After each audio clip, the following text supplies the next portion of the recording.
Hello दोस्तों, आज के इस वीडियो में क्लास 12 बिहार बोर्ड हिंदी का चैप्टर नंबर 3 का कुछ क्वेश्चंस देखने वाले हैं ऑब्जेक्टिव में, जो कि एग्जाम में आने के बहुत सारे चांसेस हैं। तो सबसे पहला क्वेश्चन कहता है संपूर्ण क्रांति के लेखक कौन है। आपको जानना होगा कि जो संपूर्ण क्रांति ये जो चैप्टर है इसके लेखक कौन है, संपूर्ण क्रांति के रचनाकर कौन है। तो इसके संपूर्ण क्रांति के रचनाकर है जयप्रकाश नारायण, यानी कि जयप्रकाश नारायण ने इस चैप्टर को लिखा है। तो चलिए फर्स्ट क्वेश्चन से स्टार्ट करते हैं। जयप्रकाश नारायण का जन्म कहाँ हुआ था? तो आपको आंसर कहना है सिताब दियारा में।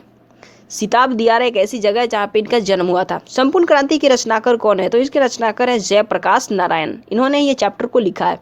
किसने कहा था कि अभी न जाने कितने मीलों तक इस देश की जनता को जाना है? ये वाक्य को किसने कहा था? इस चैप्टर से ही रिलेटेड है। तो ये कहा था पंडित जवाहरलाल नेहरू ने कि अभी ना जाने कितने मीलों इस देश की जनता को जाना है। नेक्स्ट क्वेश्चन कहता है किस अस्पताल में दिनकर का निधन हुआ? ये इस चैप्टर से नहीं है, लेकिन अगला चैप्टर जो है इसी से रिलेटेड आपको आंसर देख लेना है। जो विलिंगटन नर्सिंग होम है उसी हॉस्पिटल में इनका निधन हुआ था दिनकर का।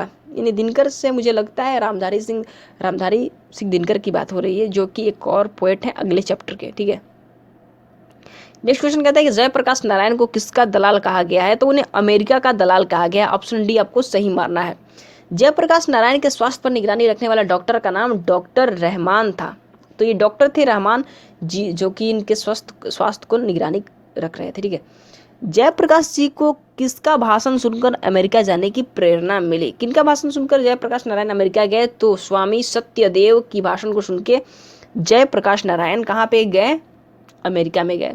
और इनको अमेरिका का दलाल भी कहा गया है, जो कि हमने पिछले क्वेश्चन में देखा था। फ्री प्रेस के मालिक कौन है? फ्री प्रेस के मालिक हैं सदानंद जी।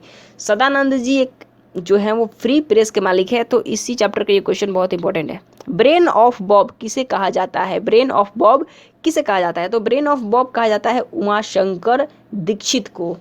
उमाशंकर दीक्षित को ब्रेन ऑफ बॉब के नाम से हम लोग जानते हैं। जयप्रकाश ने आईएससी, जो कि आप भी अब पढ़ रहे हो आईएससी में फिर आईए में, तो उसकी परीक्षा कहाँ से उन्होंने पास की थी? तो आंसर हो जाएगा बिहार विद्यापीठ। बिहार विद्यापीठ से ही इन्होंने आईएससी की एग्जामिनेशन को पास की थी। लेनिन, यहाँ पे लेनिन एक नाम आया है पर्सन का। तो इनकी मृत्यु कब हुई थी? तो लेनिन की मृत्यु हुई थी 1924 में। जयप्रकाश मार्क्सवादी कब बने? आगे चल के जयप्रकाश जी थे वे बन गए थे मार्क्सवादी। तो आपसे पूछा जाएगा कि साल वो कौन सा था जब ये मार्क्सवादी बने थे? तो 1924। ये दोनों साल सेम है, यानी कि लेनिन की मृत्यु भी इसी साल हुई थी और ये मार्क्सवादी भी बने थे 1924 में ही। नेक्स्ट क्वेश्चन कहता है कि फणीश्वरनाथ रेणु की पुस्तक है, इनमें से कौन सा फणीश्वरनाथ रेणु की पुस्तक है? तो आंसर हो जाएगा मैला आंचल। मैला आंचल जो है इन्हीं की रचना है, फणीश्वरनाथ रेणु की। 1974 में बिहार प्रदेश के मुख्यमंत्री कौन थे? 1974 जो ईस्वी है वहाँ पे उस समय में बिहार जो हमारा राज्य है उसके मुख्यमंत्री कौन थे? तो आंसर हो जाएगा अब्दुल गफूर। अब्दुल गफूर जो थे उस वक्त के हमारे बिहार के जो थे चीफ मिनिस्टर, यानी कि मुख्यमंत्री थे। किसे लोक नायक के नाम से जाना जाता है? तो हमारे इस चैप्टर के राइटर जो कि है जयप्रकाश नारायण, इन्हीं को जानते हैं हम लोग लोक नायक के नाम से। तो लोक नायक के नाम से कौन जाने जाते हैं? तो जयप्रकाश नारायण आंसर सही होगा। जयप्रकाश नारायण का जन्म कब हुआ था? कहाँ हुआ था हमने देख लिया था। तो कहाँ हुआ था? तो सिताब दियारा में हुआ था। और किस साल हुआ था? तो इसका आंसर हो जाएगा 1902, 11 अक्टूबर को 1902 में। जयप्रकाश नारायण की पत्नी का नाम आपसे पूछा जाएगा क्या है? तो इसका आंसर हो जाएगा सी, यानी कि प्रभावती देवी। इनके पत्नी का नाम था प्रभावती देवी। नेक्स्ट क्वेश्चन कहता है रिकंस्ट्रक्शन ऑफ इंडियन पॉलिटी किसकी रचना है? ये देखो इंग्लिश में लिखा गया है नाम रिकंस्ट्रक्शन ऑफ इंडियन पॉलिटी। तो ये किसकी रचना है? तो ये भी जयप्रकाश नारायण की ही रचना है, इन्होंने ही लिखा है। प्रजा सोशलिस्ट पार्टी का गठन कब हुआ? ये एक सोशलिस्ट पार्टी है, प्रजा सोशलिस्ट पार्टी। इसका गठन कब हुआ आपसे पूछा जाए तो आपको कहना होगा 1952। इस चैप्टर में आपको इसके बारे में बताया गया कि जो प्रजा सोशलिस्ट पार्टी है उसका गठन 1952 यानी कि 1952 में इसका गठन हुआ। जयप्रकाश नारायण को भारत रत्न कब मिला?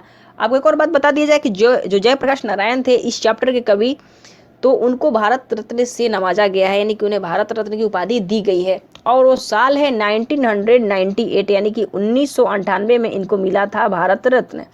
तो आपको ये साल भी याद रखना है और इन लेखक का नाम याद रखना है जिनको कि नोबेल प्राइज जो कि भारत रत्न मिला, भारत रत्न। ठीक है, उर्वशी किसकी रचना है? उर्वशी जो है ये किसकी रचना है? तो इसका आंसर हो जाएगा रामधारी सिंह दिनकर, जो कि ये भी इस चैप्टर का नहीं है, लेकिन आपको याद रखना है कि ये उर्वशी जो रचना है वो इन्हीं की रचना है। नेक्स्ट क्वेश्चन कहता है माटी की मूर्तें रचना किसकी है? माटी की मूर्तें रचना किसकी है? तो आंसर हो जाएगा राम वृक्ष बेनीपुरी।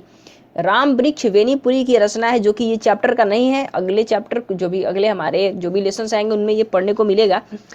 तो फिर भी आपको याद रखना है कि माटी की मूर्तें किसकी रचना है? तो राम वृक्ष बेनीपुरी। दिनकर जी किस लिए प्रसिद्ध हैं?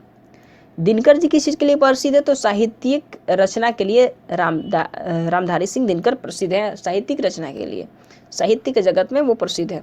जयप्रकाश नारायण को भारत की जनता किस नाम से याद करती है? तो हमने पढ़ा था पिछले ही कुछ क्वेश्चंस में, लोकनायक के नाम से। या फिर क्वेश्चन आपसे ये पूछा जा सकता है कि लोकनायक के नाम से किसे जाना जाता है? तो जयप्रकाश नारायण आपको आंसर मारना होगा। ठीक है, जयप्रकाश नारायण ने संपूर्ण क्रांति वाले ऐतिहासिक भाषण कहाँ और कब दिया था? तो इस भाषण को उन्होंने दिया था पटना में। ठीक है, और ये समय था 5 जून 1974 जब उन्होंने ये भाषण दिया था पटना में, संपूर्ण क्रांति वाले ऐतिहासिक भाषण। ठीक है, जयप्रकाश नारायण के बचपन का नाम था बाउल। आपको याद रखना है कि इनके बचपन का नाम था बाउल। बाउल बाउल। जयप्रकाश नारायण ने किस साल छात्र आंदोलन का नेतृत्व किया? तो 1974 में इन्होंने छात्र आंदोलन का नेतृत्व किया था। नेक्स्ट क्वेश्चन कहता है कि जयप्रकाश नारायण के पिताजी का नाम क्या था? उनके पिताजी का नाम था हर्षु दयाल। आपको याद रखना है इनके पिताजी का नाम था हर्षु दयाल। ठीक है, दल विहीन लोकतंत्र किसके मूल्य उद्देश्यों में है? दल विहीन लोकतंत्र किसके मूल उद्देश्यों में है? तो मार्क्सवाद और लेनिनवाद, यही दोनों हैं जिनके लोकतंत्र में दल विहीन लोकतंत्र है, मार्क्सवाद और लेनिनवाद। तो इतना ही था नेक्स्ट चैप्टर का क्वेश्चन आंसर। अब नेक्स्ट चैप्टर आएगा बहुत ही जल्द, तब तक के लिए थैंक्स फॉर वॉचिंग।